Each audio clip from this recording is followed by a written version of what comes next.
reach the moon every 3 weeks, their eyes explode. Like if you're talking to somebody and you're throwing left brain logic at them, often it goes in one ear and out the other. Welcome to Your Intended Message. I'm your host, George Torok. My guest today is James I. Bond. Here's 3 facts that I think you should know about James. 1, James is one of America's leading behavioral management and business marketing specialists, having worked with a who's who of American businesses.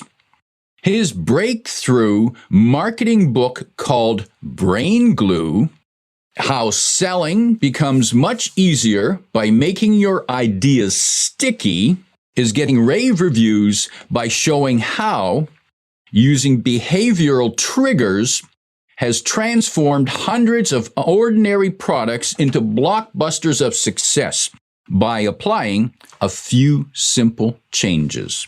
2, early in his career, he ran an advertising agency in Montreal, working with Fortune 500 and smaller clients. He's now based in sunny California. And 3, the third fact, he's also founder of the Father-Daughter Project to help improve relationships between fathers and daughters worldwide. What a worthy cause. As father of a son and 3 daughters, he discovered that his own relationship with his middle daughter wasn't as great as he thought. To help figure out how to be a better father, he interviewed more than 100 fathers of daughters, and this became the framework of the Father-Daughter Project. James I. Bond, welcome to Your Intended Message. Hi, George. Thanks for having me. This is going to be fun. It's going to be fun. Delighted to be talking with you. And let's talk about brain glue. How do we make ideas sticky? There are certain triggers in the brain, okay? And if we can use those triggers, then it actually gets our ideas to stick in the brain and resonate with the right side of the brain. And you want to resonate with the right side of the brain because that's the emotion side. And all decisions are made. There are 2 major studies, one at Harvard University and one by Nobel Prize-winning psychologist Daniel Kahneman. They discovered that more than 90% of decision-making, including financial decision-making, requires triggering the emotion side of the brain. Yeah, so what we want to do, we want to make ideas sticky. So I'm old enough to remember, I guess a lot of people do this. Jack and Jill went up the hill to fetch a pail of water, okay?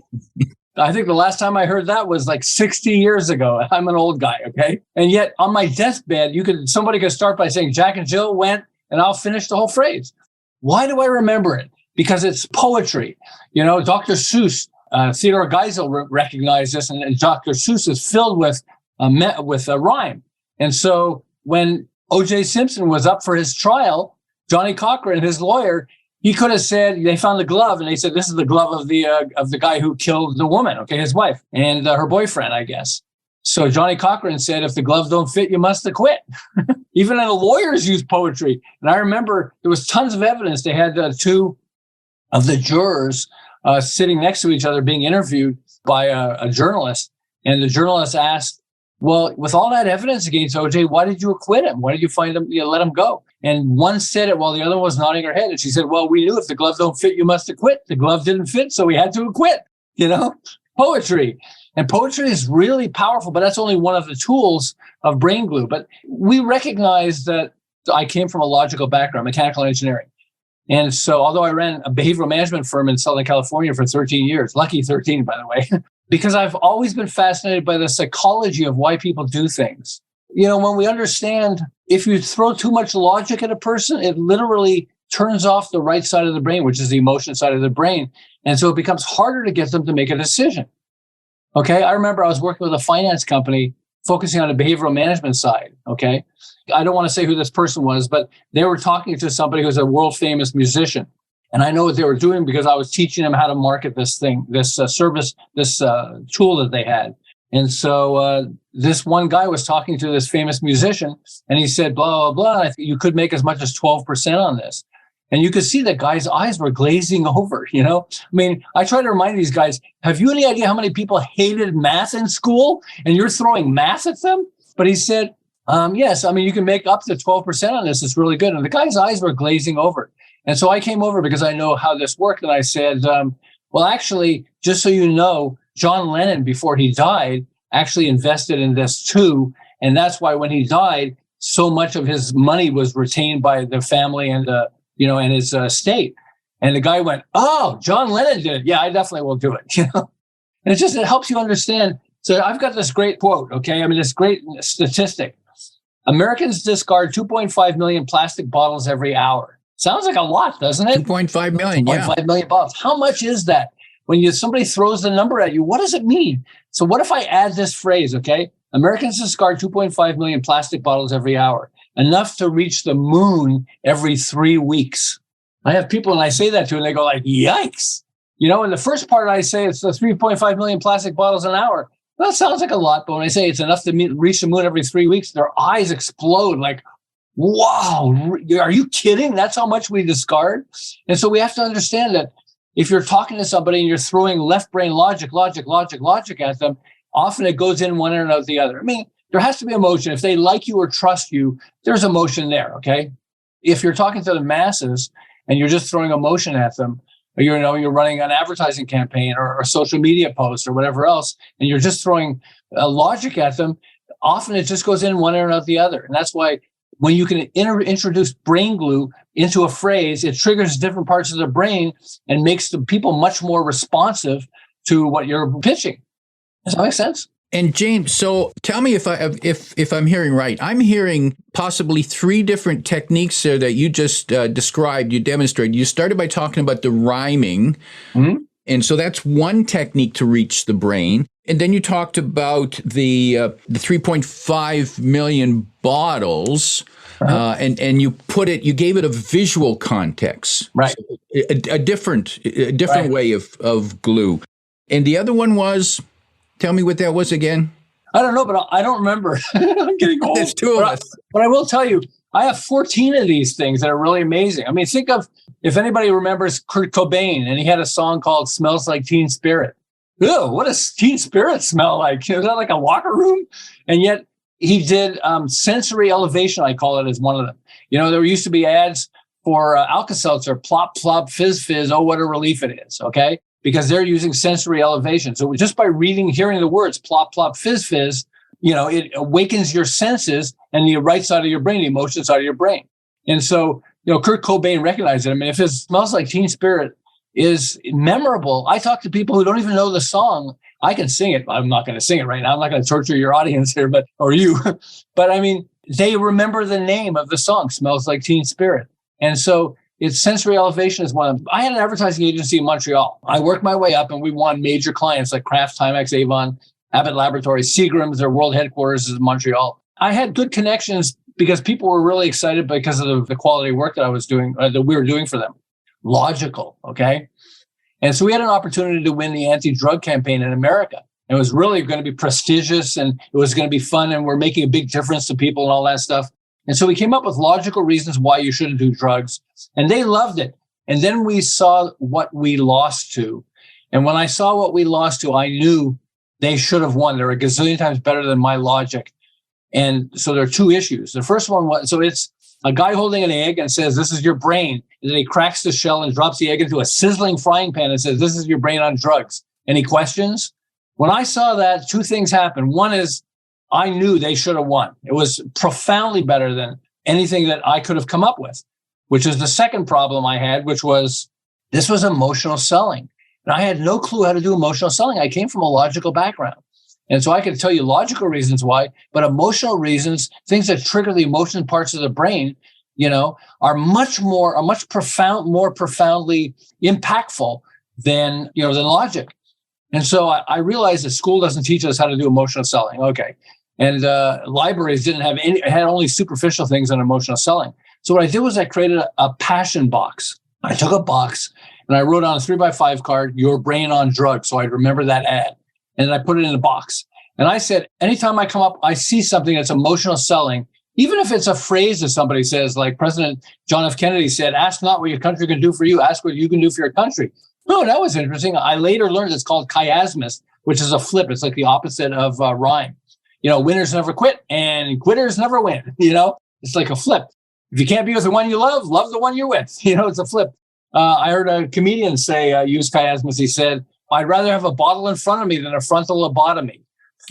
So even comedians use it. When we go to a doctor's office, my wife would just really get mad at me because I'd be going through one of the magazines and I go, oh, this is a fantastic ad. And she would go, do not tear it out of the magazine. So I have to put it in my box. This is incredible. And so she would sit as far away from me as possible. So I pretended that she didn't even know me. Okay. But I would put these things in my box. After we moved to California, I met John Gray. And John Gray was telling me how he wrote a book called Men, Women, and Relationships. And it was fabulous. But he was frustrated. He sold about 20,000 copies. When you're writing a book, 20,000 copies, it sounds like a lot, but it's not really. Okay. I mean, for all the work you put into a book and writing it and all that stuff.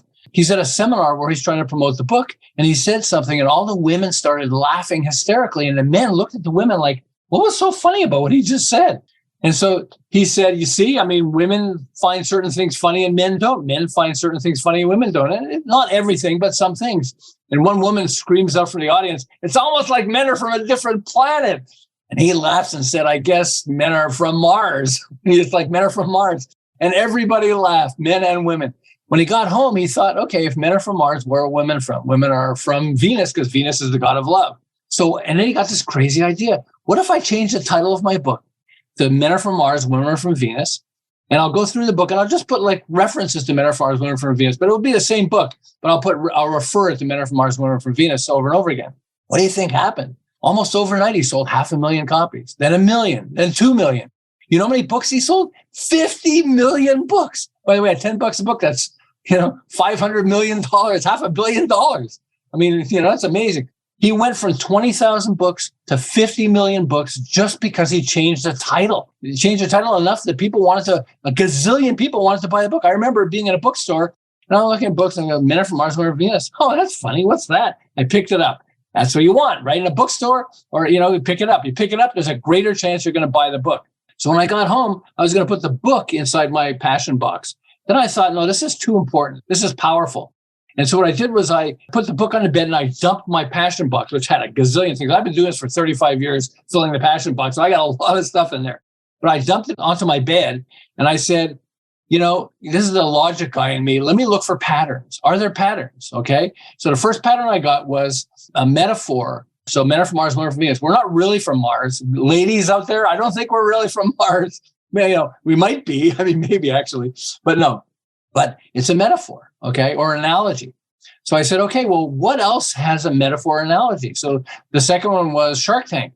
If you ever watch Shark Tank on TV, it's not a tank full of sharks. I mean, it might feel like it if you're on the show, but it's not a tank full of sharks. But it's a metaphor, okay? I mean, if they called it Investors Club, do you think it would be as successful as Shark Tank? No way. The fact that it's called Shark Tank and it's a metaphor, it triggers different parts of their brain and makes it sound like, wow, this is fun and we got to watch this, okay? Then I realized, I was watching on the History Channel about Rocky Road ice cream. Dreyer's ice cream was started about the Great Depression. They were the first, they had chocolate, vanilla, strawberry ice cream. Those are the three. So he said, why don't we add nuts to chocolate ice cream and marshmallows? What do we call it? Well, it's kind of like it's bumpy. It's like a bumpy road. Why don't we call it Rocky Road? They came up with the term Rocky Road and the sales exploded. They became a monster of success. Okay, so Rocky Road has a few things going for it that are brain glue tools. The first one is it's a metaphor. Okay, it's not really, you don't get rocks in it when you open it up. Hey, want some Rocky Road ice cream? No, I don't want rocks. Thanks. There aren't rocks in it, so it's a metaphor. The second thing is it uses something called alliteration, repeating sound, Rocky Road, ruh, ruh. And as I started investigating, I realized how many major brands use alliteration. Coca-Cola, PayPal, Best Buy, TikTok, Lululemon. Some girls were telling me, hey, you're missing any girl stuff, Lululemon. But, think of TikTok. If they called it the Chinese social media, you think it would have as many people on it as TikTok? No way.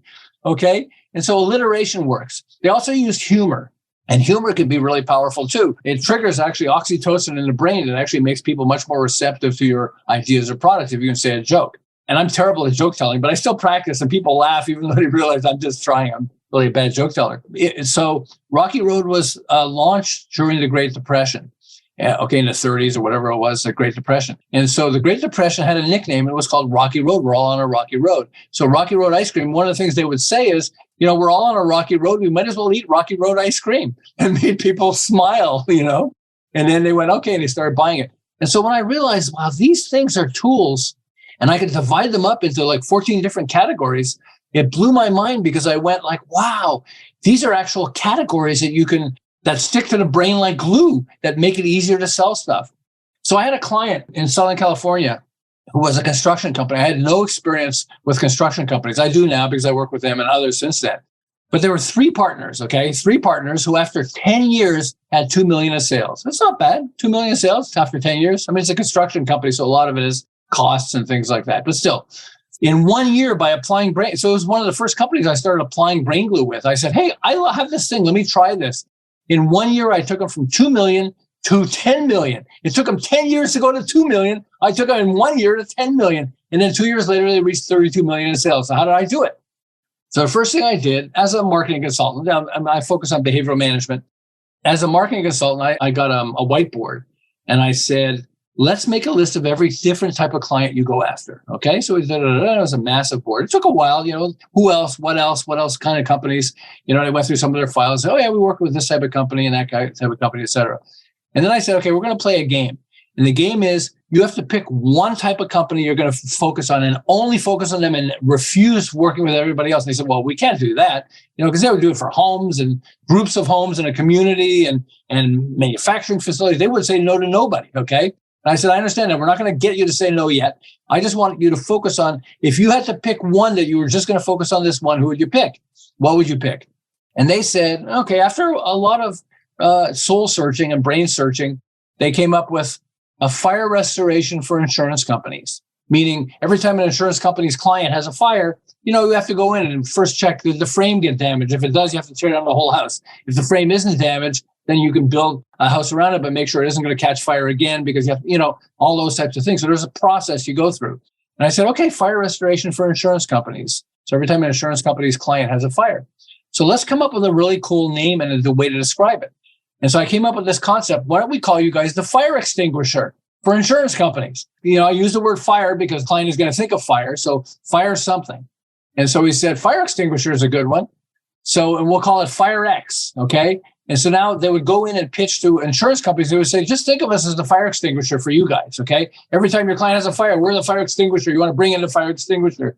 And sales exploded from 2 million to 10 million in sales. And then they went to 32 million. It blew their mind so much that they recognized we don't want to sell to anybody else, because there's too much money we can make just from focusing on fire restoration for insurance companies. And because it's fun to say, hey, we're the fire extinguisher, it blew their minds, because it was adding that fun, easy to remember phrase, made it easy for them to go to, from 2 million to 32 million in sales. It was amazing. And so I started to realize that this is powerful stuff. And I do volunteer work for the U.S. Small Business Administration, where I'm a past workshop chairman, and I do workshops there and seminars. And we would have, sold out, packed workshops. We didn't get paid for it, but, they paid for a room and stuff with the Small Business Administration paying for it. And would just teach this to people, and it just blew their minds. And people would come back after and just grab me in the hall or at a grocery store and say, well, my wife and I were at a grocery store and said, we tried this brain glue thing with your husband, and boy, it was so amazing. I wasn't trying to get that. It was a little embarrassing. But it was fun because it applies to so many different types of businesses. In fact, let me give you, so this book used to be called, I'm embarrassed to say, only because I'm a logical person, so I fall back to logic. It was called Sell More with a Right Brain Marketing Strategy. That is a left brain title, okay? People, when I changed the name, by the way, they were so happy because they could never remember what the title of the book was.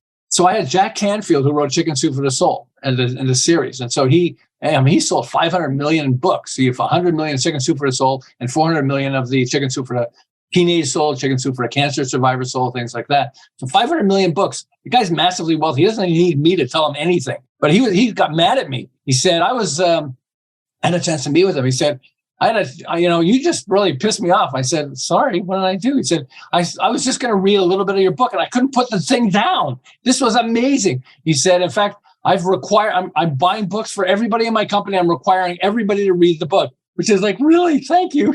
Only on one condition. You have to change the title of the book. You can't call it Sell More with the Right Brain Marketing Strategy. That's stupid. It's a left brain title. You have to call it Brain Glue because the whole book is about brain glue. I said, okay, do I have to? He said, yes, you have to. I read your book and you've got to follow your process. So, so it's brain glue is what it's called. But it's just, it makes us recognize, also made me recognize how easy it is to fall back to the way we are. I'm a logical person. I'm looking for logical, solutions. And so I wanted to describe what the book is like. It's, you sell more if you use a right brain approach, okay, our emotional approach to trigger the right brain. But it's about brain glue. And he said, you're a brain glue guy. So you got to your book has to be called Brain Glue. I'm the chicken soup for the soul guy. In fact, he was telling me we wanted to come up with a really fancy title, and I thought one day I woke up and I said, it's almost like eating chicken soup because, chicken soup makes you feel, better if you're sick. So he was originally going to call it chicken soup for the spirit. He was telling me. And they said, but it doesn't sound right, spirit. And then SOUP, SOUL. It's alliteration. It's a repetition of sound. Chicken soup for the soul sounds better than chicken soup for the spirit. And then he came up with chicken soup for the soul. And he says, I think based on reading your book, if I call it chicken soup for the spirit, it probably wouldn't be as successful. And so it's like, wow, I'm getting people who I think are massively successful. He's telling me, I wish I'd read your book a lot earlier because I've published like 65 other books. And, they're bestsellers, but a lot of them are bestsellers because he's so famous because, his book, and he was on a movie called The Secret and all that stuff. And it helped him become so famous that people would go out of their way to get anything that he published. I mean, they're good books. He's an awesome, awesome writer. But he's realizing I would have changed titles of some of my books having read yours now. It's like, okay, thank you, So, but anyway, that's how powerful brain glue is because it just triggers enough parts of their brain that people actually want to buy what you're selling. James, so I'm hearing that the thinking of renaming a company, renaming a product or service, renaming a book, even renaming a campaign or a program can have, just by that itself, can drastically change the results. So how does a person know that it's time to change the name? Well, you could be like me and you sell, or like John Gray, he sold 20,000 copies and he wasn't happy. I mean, we're focusing on your intended message, right, George? And so your intended message is, I remember Zig Ziglar saying this because I started in sales. And I had built an advertising company and I started in sales. And I was like, I had a brother who was selling for me. So that was great. But once we departed, I love my brother, but not in business, okay? Family and business doesn't always mix. I had to learn how to sell. And it terrified me. I felt like a car salesman, like, oh, nobody likes salesmen and all that stuff. Now I know, the greatest salesmen in the world are Steve Jobs, Warren Buffett, believe it or not, and all these other people, okay? And selling is honorable. But Zig Ziglar said, you don't have to teach anybody how to sell. I mean, he had a sales program. It was really fantastic. But he said, the bottom line is you have to understand, you don't have to teach anybody how to sell. Selling is a transference of passion. If you're passionate about something, like if you saw a movie, I saw a movie, Hidden Figures, okay, which is really, I love that movie, about the 3 black women who were in NASA at the beginning of the going to the moon and all that stuff. And I love that movie. Nobody has to teach me how to sell that. I know how to sell that. It's like, oh, you have to see this. Oh, wow, it's a great, blah, blah, blah, like, okay. I mean, I took Toastmasters. My wife said they taught him how to talk. They just didn't teach him how to shut up. So I get, wives will do that, But the point is, I recognize this when I'm talking to somebody and helping them. Like I work with a paint company and they said, yeah, paint is all boring. I said, are you kidding? Can you get passionate about it? And so we started recognizing that their paint was actually used in the movie Titanic. That they actually paint, he painted the ship and all that stuff because it had certain effects on different types of paint that it would actually not get dissolving on salt water, first of all, but it will also have certain textures they had and everything else. In fact, they were paint and coatings. And I said, what's coatings? That's, all paint is a coating. And so I said, oh, okay, well, that means we can change the coatings to different things. But what do you guys love if you're passionate about it? They said, we're guitar players. So there was Gibson Guitar was just not far from this company. I said, let's see if we can set up a lab for Gibson Guitar in our studio, in our company, and we'll actually put coatings on their guitars so we can actually come up with really cool coatings for their guitars. They won Gibson as a client, but they went from being, oh, this is boring paint, to being like, I put posters of Titanic all around the place. Said, we're the guys that did Titanic. And when you raise the level of passion, suddenly sales went up, you know? And so the first thing you have to do is you have to be passionate, but you also have to understand how to transfer passion. And that's why brain glue is so powerful, because you want to be able to transfer the passion so that people can, feel. I mean, like I go back to the quote that I said, Americans discard 2.5 million plastic bottles every hour. I feel bad about that. That's terrible. But what does it mean if I say it's enough to reach the moon every 3 weeks? Now I have an intended message, and my message is, it isn't just words throwing at you. My intended message is, I want you to understand how terrible, plastic is. Now, I love plastic, but I'm just saying it's really powerful. In fact, so I had this lady, because brain glue doesn't just work for products and services that we're selling, okay? It also works in persuasion. So Malcolm X was a civil rights leader in America, okay? Black civil rights leader. He was fabulous. And so he came up with a phrase, which is chiasmus, which I talked about a little bit in the beginning, which is a flip of rhyme. Instead of rhyme is ABAB, chiasmus is ABBA. It's like, some of the, let me get some of them because I forget them sometimes. Can't be with the one you love the one you're with. Exactly. There you go. Okay. So he said, we didn't land on Plymouth Rock. The rock landed on us. That's much more memorable than saying, you have no idea how hard it's been being black in America. Okay. Okay, that'll go in one or out the other, okay? But if he says, we didn't land on Plymouth Rock, the rock landed on us, it's like, oh, interesting. He said, when you stand for nothing, you'll fall for anything, okay? Mae West was really funny because she would do a lot of those things too. Anyway, but let me tell you, so let me give you some Mae West jokes since I set it up first, okay? Mae West was like hilarious. Mae West was at the beginning of the movie business and all that stuff. And she said, it's not the men in your life that matters, it's the life in your men. It's better to be looked over than overlooked. Women like a man with a past, but they prefer a man with a present. I love that one. When women go wrong, men go right after them. Go. Good girls go to heaven. Bad girls go everywhere. She was hilarious. But so then this mommy asked me, she says, I've got twins, 2 young twins, and I've got a 14-year-old boy. And so does brain glue work with my twins? I try to get them to bed. I read a story to them at night. And then they want another story and another story. And it drives me crazy. I want them to go to bed. So can you help me? I said, well, okay, let's practice with this. Let's come up with a poem. So when the story's read, it's time for bed. That works. Okay. So let's try that one. So tell them when the story's read, it's time for bed. Okay. And have them repeat it. So she came back and she said, it worked. It was great. I told them I'll read you a story, but when the story's read, it's time for bed. So when the story's read, and they said, okay, mommy, it's time for bed. And so she said, I read the story, and they said, mommy, another one. I said, when the story's read, okay, mommy, it's time for bed. And they went to bed. Okay. Said it worked. So now you have to help me with my 14-year-old. And I'm like, I'm supposed to be the expert in this, which I am, but still. So I said, why, what happened with him? And he said, why do we have to follow so many rules in life, mommy? That's a tough question. So I said, okay, so let's start with rhyme. What rhymes with rules? Fools. So why don't we say only fools don't follow rules? Okay, that's a starting point. But let's make it even stronger by putting an analogy in there also. So I came up with an analogy and we tried it on him and it was amazing. So I sat down with her son and her, and I said, so you were asking your mom, why do we have to follow so many rules in life, right? And he said, yeah. So I said, well, when you're thirsty, you could drink out of the toilet, but why would you want to? Remember, only fools don't follow rules. And then he goes, oh, that makes sense. When do you ever get a 14-year-old ever saying that makes sense? Never. I escaped before he asked me another question, by the way. But did it really make sense? Or was I just triggering parts of the brain? And so in politics, they have these 2 phrases that always got my attention. And the first phrase is, which goes along the same lines, is you can't hug a child with nuclear arm. It's an anti-nuclear arms one. Well, it doesn't really make sense, but people go, yeah, because you're, hug a child. So you're talking about emotion. You're bringing emotion into it, hugging a child with nuclear arms, and you're putting something like, an atom bomb, And so you can't hug a child with nuclear arms. It has power when you say it that way. Instead of saying, hey, I'm against nuclear arms. That's not the same as you can't hug a child with nuclear arms. And here's another one. Now, I'm not against the gun control. I'm from Canada originally, but I don't have guns, but I'm not doing this for political reasons. But I was impressed by the power of this because it uses brain glue. And the comedian said, this is chiasmus, okay? Flipping. The right to bear arms is almost as crazy as the right to arm bears. Like what?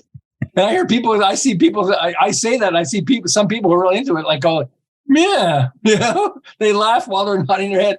Does it really make sense? No, it doesn't make sense. And yet, but it triggers a part of the brain. When you activate the emotion side of the brain, then it makes sense. I mean, a lot of people who sell, they always say know, like, trust. Okay. We always talk about that in marketing. Well, why are we saying that? Because they don't know you. So passion, to trigger the right side of the brain, the emotion side of the brain, you've got to like you or trust you. That's why one of the things I try to teach people, I ran the behavioral management company, and whenever we go into clients, I try to train my people. I didn't try to say a joke or say something engaging in the beginning that will really get people going. And the reason is because when you trigger emotion in the person at the beginning, especially if you say a joke, then they become much more receptive to whatever you're teaching them or training them. We ran a training company, so we wanted people to be receptive. Because they come in and they're thinking, I just had an argument with the guy downstairs. We just lost a big client and everything else. How do you train somebody who's into that? Okay, so I would say a joke like, in one company I did a turnaround for, I said, so the maintenance man is hiding in the maintenance closet. And every time people come up near the maintenance closet, he opens the door and screams, supplies, And so, not the greatest joke, but I think it's funny. I was working with this company and we were going through a turnaround. A martial arts equipment company. They make boxing gloves and all kinds of martial arts equipment and stuff. And it's scary when you're going through a turnaround because the company's in trouble and people are afraid they're going to lose their job and they're stressed and everything else. And I needed them to be much more creative and, active and interactive with clients and with us coming up with new products and things like that. And so by telling them that joke, to show you the power that joke had, I would stick my head into somebody's office and say, hey, how's it going? And they would go, supplies. For a year I was working with them, and I would, not every single time, but I would say a third of the time I would, stick my head in their office or, over their desk and say, how's it going? Their answer was supplies, and they would go from, you could see stress of, oh, supplies, I'm the supplies guy. But just because the power of humor, I saw pictures of famous American presidents. And if you see they're with the head of Russia and they're both laughing hysterically. I saw one with Bill Clinton and Gorbachev, I think, or whoever it was, and they're laughing. And because they're laughing, you figure that, okay, they must be connecting, and therefore we're probably not going to get nuclear bombs fired at us, So, yeah, it's just, I never thought of the power of emotional selling and how profoundly it boosts selling. But I mean, and I'll go back to John Gray. He went from a small number of books to 50 million books. Hey, everybody out there, including you, George. How many, you have 50 million people on your podcast? Not yet. We're on our way, though, And so we want to remember that your intended message, like your message is not just words. It's not just numbers, but it's passion and emotion. And when you can transfer that emotion to the other person or transfer emotion to the other person, they're more likely to buy from you. And James, people who are interested in the book, of course, they can find it on Amazon. They also can go to the website braingluebook.com, and they can find that link in the description below. James, as we prepare to wrap up, if you could talk to a business leader who is in a competitive market, whether it's they're in accounting, they're in law, they're in plumbing. And if you could give them 1, 2, or 3 pieces of advice about how to convey their message, whether it's the name of the company, the name of the business, or a slogan, what might be that 1, 2, or 3 pieces of advice that you would give them to get them in the right direction?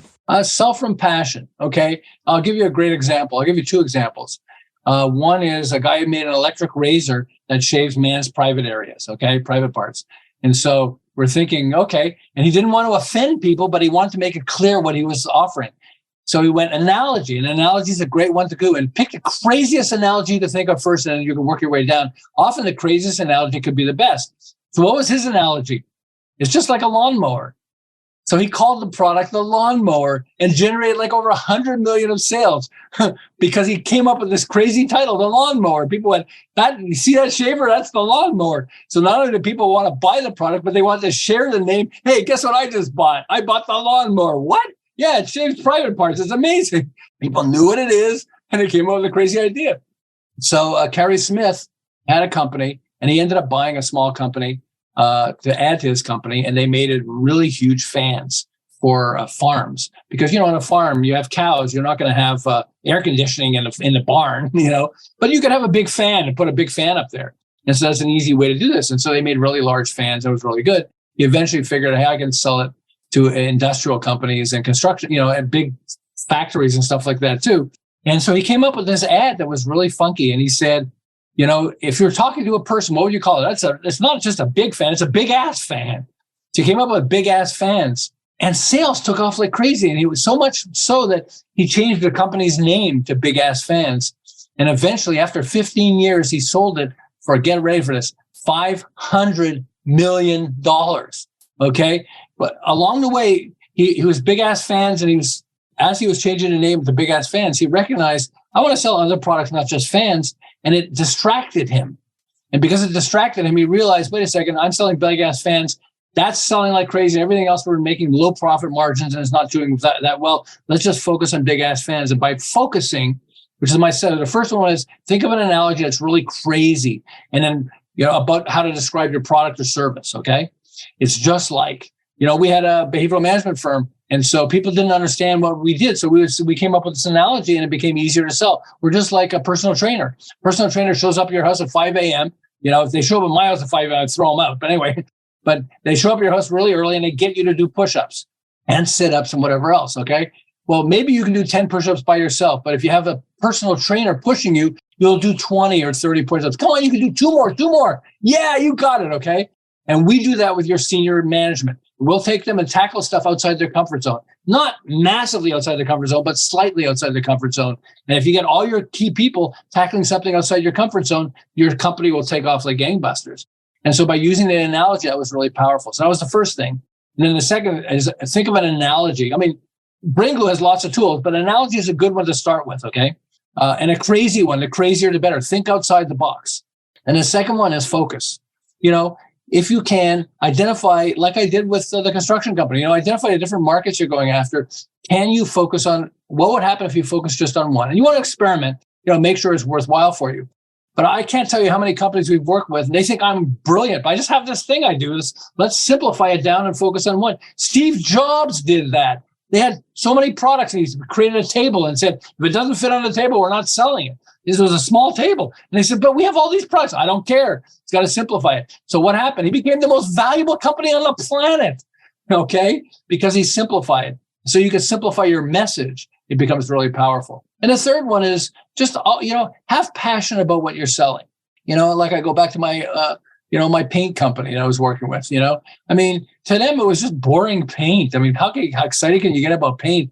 And you can get really, really excited. I mean, I found out they had this guy who invented paint for the airplane, for the airline industry, had patents on it. And I never thought of this before. He's explained it to me. He said, an airplane, you have to have a thin coat of paint because paint is heavy. We don't realize that it makes the plane heavier. That's the first thing. The second thing is it's got to retain its color because it's going way up there where there isn't enough, the rays of sun are burning on it. You can't have a plane land and you've got faded paint on your plane. You're going to think, are we getting in that plane? And the third one is you have big temperature changes it has to go through because it could be really hot up there and it lands in snow. Okay. So it's got to be able to withstand it without cracking because it's going through this massive change of temperature. And I'm like, whoa, that's amazing. I started sharing with the other people. They went, oh yeah, we know that. I said, but that's amazing. And they went, well, actually, yeah. I said, I want every one of you to go home and share it with your spouse or kids and tell them about airplane paint and see if they don't get fascinated. And people would come back and say like, I can't believe they actually thought it was amazing. It's like, yes, sometimes you're selling a product or service for such a long period of time, you forget how interesting or exciting it is. Those are my three. Powerful advice, James. My guest today is James I. Bond, reminding you that men are from Mars and women are from Venus. If you like what you heard, tell your friends and post your 5-star review on Apple Podcasts because that helps more listeners find us. Come back every week for more practical insights to help you deliver your intended message. I'm your host, George Torok.